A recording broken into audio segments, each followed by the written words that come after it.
Your mama's gone away and your dad's gonna stay. Don't leave nobody but the baby.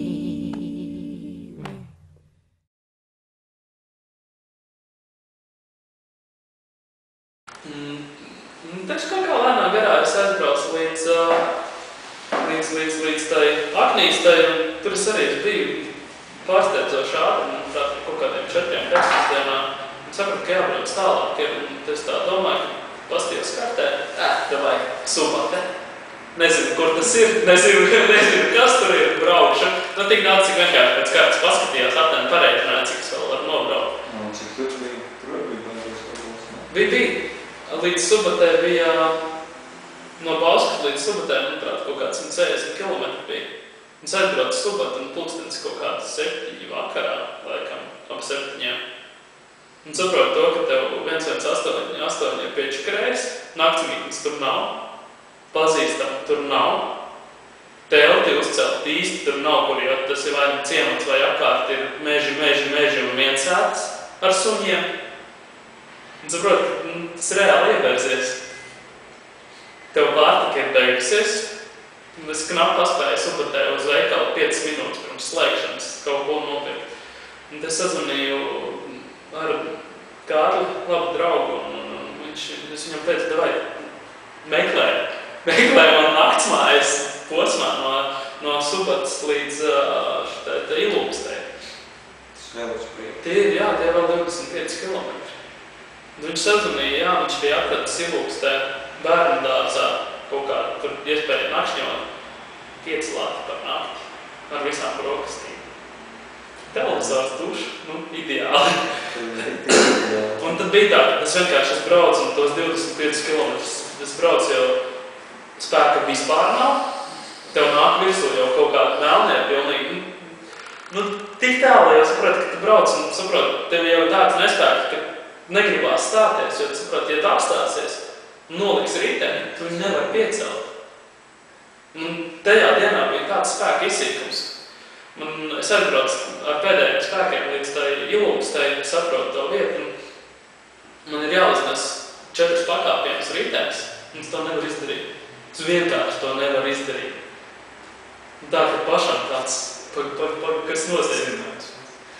Un, tad bija tā, ka tas arī iegulos gultā, un ir tāds nespēks, ka pat nevar aizmiegt. Tā, tev liekas, ka kaut kas galīgi vairs nav kārtībā ar tevi. Bija tieši pasaules kausa futbolā, noskatījās futbolu, baigi labi aizmigt. Tajā pat dienā jau man bija sākus riktīgi čakarēties rumba, tā, es jau jūtu, ka tas galīgi vairs nav uz labu. Kas tev kaut kāds brīvkājums parādās? Jā, man nevis tie gultni, kas ir uz as, bet sanāk tie gultni, kas ir zem zobrata. Tu brauc, un tev pa laikam izkrīt pusapgrieziens. Tas varētu diezgan čakarēt. Tev izkrīt pusapgrieziens, citreiz tev viņš nofiksējās. Tā, tev reāli ir fiksītas. Tu minies, un tu nevar neko izdarīt, tev nav vārdu brīvgājienu. Tu kaut kā ar spēku pamini atpakaļ, atkal parādās kaut kāda brīvkustība. Bet es domāju, labi, vienalga, es braukšu. Vienkārši braukšu un viss. Es aizbraucu līdz Daugavpilī, tur es bišķi nomaldījos, bet pēc tam es baigi priecājos, par to es iebraucu nevis pa taisno Daugavpilī, bet es braucu pa apledceļu. Tur sanāk tā, ka apledceļš visu laiku ir kalnā pa augšu un Daugavpils kreisā pusē lejā. Tā tu brauc. Baigais skats. Tā tiešām baigi forši. Un sākumā bija Daugavpilī doma pameklēt kaut kādu velomeistaru, bet neko uz ātru roku es neatradu. Es domāju, labi, nekavēšos, gan jau būs ok, un braukšu tālāk. Un tad, es biju netālu no Krāslavas, kad arī sākās lielākās problēmas. Un tagad jūt, ka tev mīšanās jau paliek bezjēdzīga. Tev ātrums nokrities pēc kaut kādiem 18 km/h tikai tāpēc, ka tev ik pa laikam tev virsmāki mīties, ik pa laikam izkrīt pusapgrieziens, un tā vairs nav braukšana. Apstājos, paskatījos, tur sanāk, tāds vāciņš, kurš nosēc gultņus. Tur tādas gultņu bumbiņas, tādas 2 izlīdušas ārā, tur iekšā tu var redzēt, kā viss ir sameties, un tas vēl var, ka, Tā bija tāda čeku rumba? Jā, tā jau bija čeku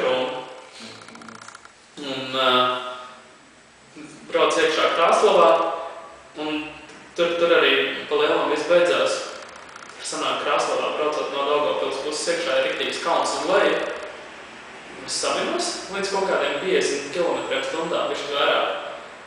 Un iesprost pedāļi, tā ka nevis priekš, nevis atpakaļ. Saprot, ka nevar nobremzēt. Tajā pilsētā pirmā reize brauc iekšā, un tev nav ne jausmas. Vai tur būs kāds loksapārs, vai tur būs kādam jādod ceļš. Vienkārši lido iekšā pilsētā, un viss. Bet kaut kā viss laimīgi beidzās, un es mēģināju uz vietas atrast kādu velo meistaru, tur tāda opcija nebija. Es mēģināju dabūt kādu autobusu, un par domu aizbraukšu uz Daugavpilu, un tur arī taisīšu riteni. Bet es biju 2 tur, autobusu uz Daugavpilu bija kaut kādos 4, uz to es biļeti dabūt nevarēju. Kāpēc? Tāpēc, ka tas kaut kāds neta starptautiskais autobus, kur var tikai pie šoferi nopirkt. Sagaidīja autobusu. Šoferi pateica, nebūs arī tā nekas. Ka viņš nevedīs? Jā. Es mēģināju stopēt ar cerību, ka kāds varētu paņemt, vismaz aizraukt līdz Daugavpilī vai pāri pilnīgi bez variantiem. Iestājās baigā bezcerība. Un te sāk domāt par to, ka varbūt ir laiks tā kā mest mieru, jā. Un tas, tāda stulba sajūta, jo tas ir kā baigi daudz nobrauc, tie bija tieši 1000 kilometriem. Saprot, ka tas vairāk kā pusi nobrauc, bet tas atsties tā kā par cienu. Brauc Daugavpili ar naudu pašvaki, saprot, tā aizbrauks. Visticamāk tā nebūs. Tā būs vismaz tā pēcpusdiena, kamēr sataisīšu man riteni. Tas nozīmē, ko? Man jāmeklē tur, kur palikt panākt. Tas nozīmē papildus izdevumu. Nav zināms, cik maksās remonts. Vispār, man nav jausmas.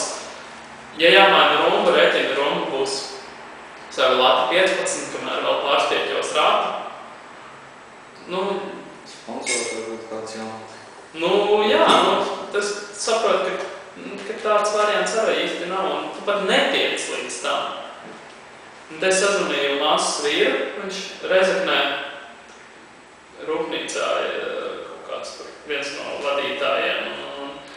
Viņš kā reiz bija Rezeknē, un viņš teica, labi, mēs 8 beigšu strādāt, braukšu uz Rīgu vakarā, tas var aizbraukt tev pakaļ. Bija tā, ka es no 2 dienām Krāslavā nosēdēju līdz 10 vakarā. Vienkārši sēdi, tu kaut kur staigā. Es darīju tā, ka es vienā kafenē sarunājos atstāju riteni, staigā pa pilsētu, tur nav ko darīt. Tas viss izstaigās, tev jau liekas, šitam es biju, to es redzēju. Latvieši neviens nerunā. Tad baigā tāda nolemtīga sajūta. Visu laiku šausmīgi skrauti, to nevar tikt uz priekšu. Pēc tam, kad es domāju, ka varbūt pat labi, jo pēc tās iepriekšējās dienas, kad bija tas pilnīgais spēka izsīkums, vēl visādi bija sāka sāpēt nieres, un es pēc tam, kā runāju, tad tas varētu būt no tā, ka nenormāli daudz šķidrumu patērē organisms, pie tā nav pieredze, vienkārši baigās slodzi, plus vēl ārā ir karstums, plus tev ir fiziska slodzi. Visi iespējamais kopā, un tā, ka tad jau beigās saka, vairāk širmīts višķi ciet. Tas tā bija. Cik izdara dienā ūdeni, kad brauc? Daudz, kaut kādas. Un tajās karstākajās, garākajās dienās, manuprāt, ap 5-6 litriem ūdens. Jā, tas tā kā govs, spaini. Ir ko filtrēt? Upes arī nebūtu dzert? Nē, kaut kā. Viss tikai veikalos, jā. Kaut kādās augotos nepildījums? Zini kā, ko tu zini? Tur jau tā lieta, brauc, mazums tur vēl dabūs no avota kaut kādu ūdeni, kurš varbūt nav pārāk labs. Pēc tam nekāda braukšanas priekšu vairs nav. Jā, un tad iestājās lielā pauze, un tu jau daudz teici, ka tu taču vairs nenobrauks, un tā, un ko tu liecies mierā. Un tad vēl panesās no cilvēkiem, šitā te piečakarēja, jā, tur kas tas tagad būs. Tur sākās piemēram, ka es maratonu arī varu noskriet, jā, bet bet labi, nu skrien savu maratonu 4 vakaros, es jau to daru priekš sevis. Tas, ka es rakstu blogu, tas, ka es kādam parādu, ko es daru, nu, ja jau jums tāda attieksme, tad varbūt labāk mums nelasiet, neskatieties to visu. Nu, ja jau tas ir tā, ka es tagad esmu kādu piečakarējis. Līgums nekur nebija noslēgts. Par to ir runa. Ne man sponsori, ne man kas, nu. Es braucu priekš sevis. Bet, zini, tas deva vēl lielāku kaut kādu tādu apņēmību, ka ir jāpabeidz, ir obligāti jāpabeidz. Nu, kad pat nevis priekš viņiem, bet priekš sevis. Jo, ja nepabeigtu, tad gan, tad es tādā bišķi muļķa lomā. Pirmkārt, tu esi apšķirējis sevi, tu neesi izdarījis to, ko tu gribēji, un tas, ka vēl vairāk tu dos iemeslu citiem, jā, nu, tu vēl teici, ka tu pabeigsi, jā, nepabeidz, un tā, nu, tas baigā tādu vēl papildus stimulu deva.